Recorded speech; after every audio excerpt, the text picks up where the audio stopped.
Just a reminder, if we have a turnover, cell phones, just throw those off. And the mute position, no video, just photo only. Just give you name and affiliation. We've got the mic holders there. And we'll open it up to Coach for an opening statement, and then we'll go to questions. Well, I think our guys are happy to be here, and it's an opportunity to continue to play. We know we have a big challenge ahead of us. Wisconsin's a very talented team, experienced, very well coached. So we know we're going to have one of our better games to give ourselves an opportunity. Questions? We'll go on the right. Dana, Warren Williamson, Oregon Duck Football News. I asked Payton about his experience 2 years ago and how different it is for him being older now.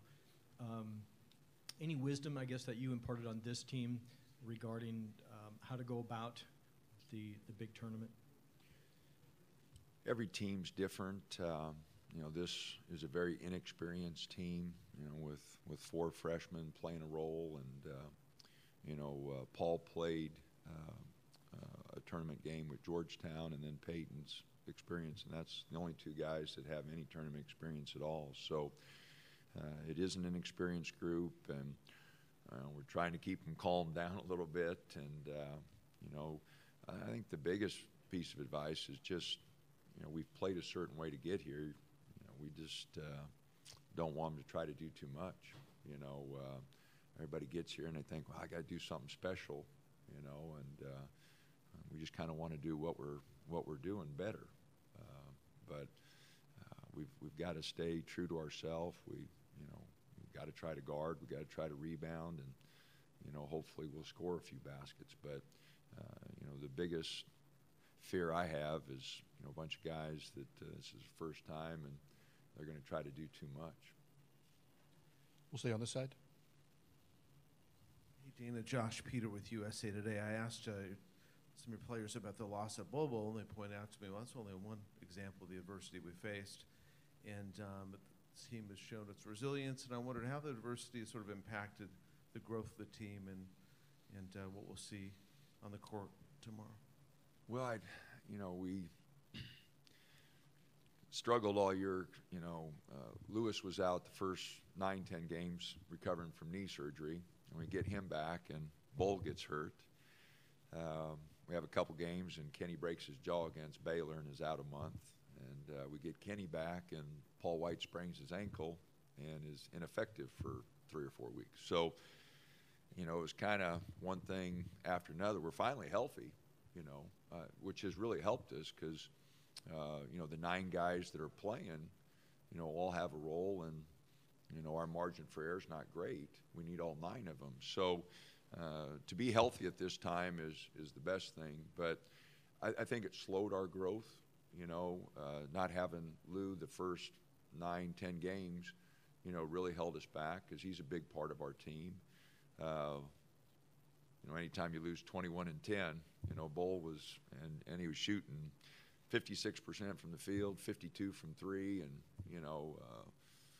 it was just a big part of what we were doing. He's a unique player, very talented young man, and so we lose him and adjustment, and then Kenny breaks his jaw, and that slowed us down a little bit more. So it just kind of seemed like it was one thing after another. But the guys were resilient. They stayed with it, and there was a lot of frustration, with the team, with our coaching staff. We never could get everybody on the same page. And when you have new players that aren't used to a coaching staff and maybe don't trust the coaching staff because they haven't been around long enough, I think it slowed our growth, a great deal. But to their credit, they did a tremendous job of staying with it, and I'm really pleased with the way they've finished the year. We'll go third row in the middle. Scott Grodzki, CBS Milwaukee. How do you attack a player like Ethan Happ knowing that he's as much of a threat as a passer as he is as a scorer? He's got unbelievable instincts, getting the ball out of his hands quick. Anytime he sees a double coming or pressure, that ball's out of his hands quickly. And accurate one-handed passer, he gets it quick. And for a big guy to average almost 5 assists a game, you know, he is a unique talent, you know, and so, you know, I don't know how we slow him down. You know, better coaches than I have failed, and you know, so we're just going to have to try to contain him a little bit. You know, they're a solid offensive team. They got 3 guys in double figures. They've got a number of guys that have the potential to score. You know, and he's just a really unique player for an inside guy that just can pass the ball as quickly and as accurately as he can. Really presents, you know, a lot of problems. Additional questions? Left, fourth row back. Jeff Ferrato, Mercury News. Coach, can you take us back to when you made the lineup change? When did it occur to you that I'm going to play 4, 6, 9 guys together, which is a little unusual? And what did you hope to get out of that? And kind of what's been the thing you're most pleased with that lineup over the last 8 games? Well, it was an accident. We were at USC. We played a really bad ball game, and we were in the locker room afterwards, and I lost my composure a little bit. And the one guy in the locker room who at that time was by far most unselfish, all about the team, was Francis Okoro. And like I said, I was upset with them, and I just said, I don't know who's starting against UCLA on Saturday night except for him. And we'll practice tomorrow, and hopefully 4 other guys will distinguish themselves. But he's starting, and because he's all about the team, and he's trying to lead, and he's given us a big lift. I mean, his energy in practice, his energy, his unselfishness has really given us a big lift. And so I wish I could say it was planned and something that was well thought out, but it was an accident. But it's worked out, and, you know, all that credit goes to Francis. He has been unbelievable as a freshman who reclassified, could be a senior in high school, and came in and has tried to give us leadership, has been really all about the team and really trying to help us in any way he can. He showed great maturity and really have appreciated everything he's done for the team this year. Line up that particular group of 5 guys. Why has it worked so well? You know, I don't know. I think it's set a good tempo for us early. We've got off to decent starts with it. You know, it's not like we've played that lineup a lot of minutes together, but it has, you know, set the tone on the boards for us. We've been a little better rebounding team with that group. And again, Francis's energy has helped us get those ball games off to good starts. So, you know, I don't know. It's you know, it's one of those things. It's just kind of lucked out and worked out for us. But I think all the credit goes to Francis because, like I said, his energy level, his passion for the game is something that's really helped his team. Back on the right, second row. Dana, was that the defining moment, do you think, of this season, that speech you had at USC? And have the other guys fallen in line behind Francis, taking kind of his lead as far as team? You know, I think the guys, you know, then we played UCLA the next game and gave up a big halftime lead. And, you know, so our guys came back and, you know, really have done a much better job defensively since then. You know, our energy level has been a lot better in practice and in games. So, you know, again, I'm not sure what clicked there. We came back to Eugene and had 2 really good games. We beat Arizona State really bad and then beat Arizona really bad at home, and our guys really played hard. You know, we gave up 51 to Arizona State and won by 28, and gave up 46 or 47 to Arizona and won by 26. And, you know, that really gave us some confidence. You know, we had blown some big leads during the year, and you know, that home series, I think, really kind of what got everybody going. Additional questions? Back left. Is Wisconsin a different scout for your guys, not just because of their style, but kind of the experience these guys have playing it? I mean, a fifth-year big, and is it kind of different for your guys to see that style? I mean, you've played some teams like that, maybe that aren't quite as experienced and ingrained in it. They are a team that will grind on you. You know, they work the ball. You know, they don't make many mistakes. They don't turn the ball over much. You know, it's definitely a different look, you know, than what we've seen. You know, both teams, you know, kind of grind it out. You know, we're taking longer on possessions this year than we ever have. So, you know, it could be a low-scoring game. I think everybody's predicting it to be a low-scoring game just because, you know, of two styles that, you know, have kind of led everybody to believe that. So, you know, it is a different group, very experienced. I don't think, trying to remember all the guys, but, you know, they don't have any freshmen playing. They're all guys who've been around there for a while. So they're much more experienced than we are. We both missed the tournament last year, you know, which was upsetting to them. I'm sure it was upsetting to, you know, it was upsetting to both of us. So, you know, it's two teams that are trying to get back on track, and you know, they've got a lot of tradition. We've started to have some tradition. They've hurt that tradition a couple times here in the last 5 years. So hopefully with the game out west, we'll have a little better result. We'll stay there. Payton obviously goes to a Final Four as a freshman. Then he was just saying he was kind of embarrassed that the team, you know, didn't follow it up last year.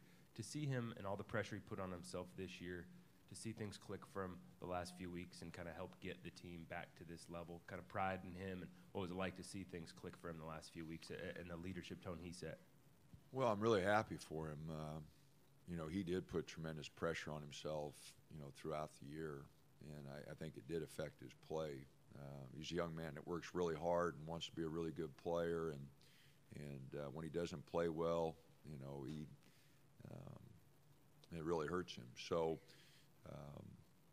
you know, he's freed himself up the last few weeks and has really played really well in the conference tournament. So, you know, I hope he can continue that because it's made a tremendous difference. But, you know, it's a fine line there between being demanding on yourself but not putting so much pressure on yourself that it, you know, really hurts your play. And he probably crossed that line because he's a much better player than what he showed at times, and missed shots that, you know, he shot 43% from the three last year, and this year he shot 34. Well, he practices every day, so it wasn't that he didn't put the time in, and it wasn't that he didn't have good shots. He had some good looks. He just can't aim the ball. He got to shoot it, and he was trying to make sure they all went in, and, you know, that's just really difficult. We'll stay right in that area. Just name and affiliation reminder. Steve Mims, the Register Guard. You'd mentioned kind of they're playing, or you guys are now playing somewhat of a similar style to Wisconsin in terms of possession-wise, which wasn't the case when you faced them a few years back, which you scouted. Obviously, your players didn't. But is it different for you now to look at how you match up against Wisconsin? I mean, their style's kind of the same, but you're bringing in a completely different time?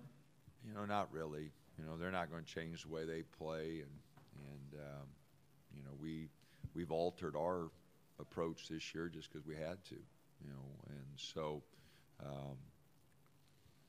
doesn't really, you know, we just got to go play the game and you know, hopefully create some turnovers, which has been hard to do because they've got an experienced team and they all handle the ball pretty good, and so we'll just have to play the way we play and hope we can create some turnovers. They're going to play the way they play, and you know, I think it'll be an interesting game. You know, I just hope that we can score. I mean, their defensive numbers are off the chart, so it's going to be really important for us to run some good possessions, and we're going to have to hit some shots. You know, we're going to have to hit some threes. We'll go back about the center middle there. TJ Mahoney, Turner Sports. Can you go back and talk about taking longer in possessions? Why is it? Is it because of the younger lineup? We're not doing it really, you know, on purpose. It's just something that's kind of worked out that way that we haven't been able to generate any good looks early. You know, we don't have a team that, has great driving ability. We don't have a true post-up guy that we can just throw it into right away. So some of our offensive possessions we have to manufacture some shots, and because of that, it takes a little longer at times. But it wasn't anything that we necessarily planned. We were playing a little quicker when we had Bowl, just because we could throw it to him and he could score pretty quickly. But since then, we've just had to play a little slower, and it's just kind of the way it worked out. It wasn't as we sat down as a coaching staff and said, hey, we need to slow this thing down. It's just that we weren't generating any shots, quick in the clock, and our transition, we weren't producing like we had in previous years. So it just was a little bit more of a grind. Any additional questions? Go back left, about 8 rows. Tom Oates, Wisconsin State Journal.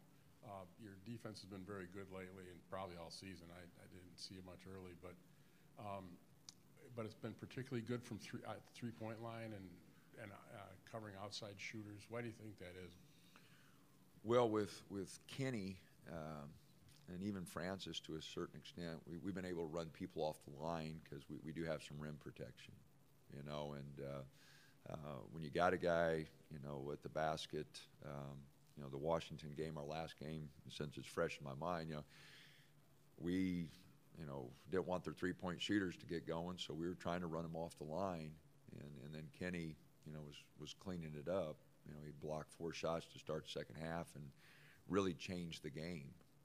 They were trying to drive the ball at us, and he was able to block some shots, and then we were able to push out on their three-point shooters. So if Kenny's going, he's been a little inconsistent, but when he's on his game and going, he gives us a rim protector, and Francis is blocking a few shots now, which has helped us out. And we were really anticipating, when the season started with Bowl back there and Kenny, so our plan right from day one was, to try to run guys off the line and keep those guys at the basket. And again, when Kenny is on his game, it gives us a different look. All right. Nothing further. Thanks, guys. Thanks, Coach.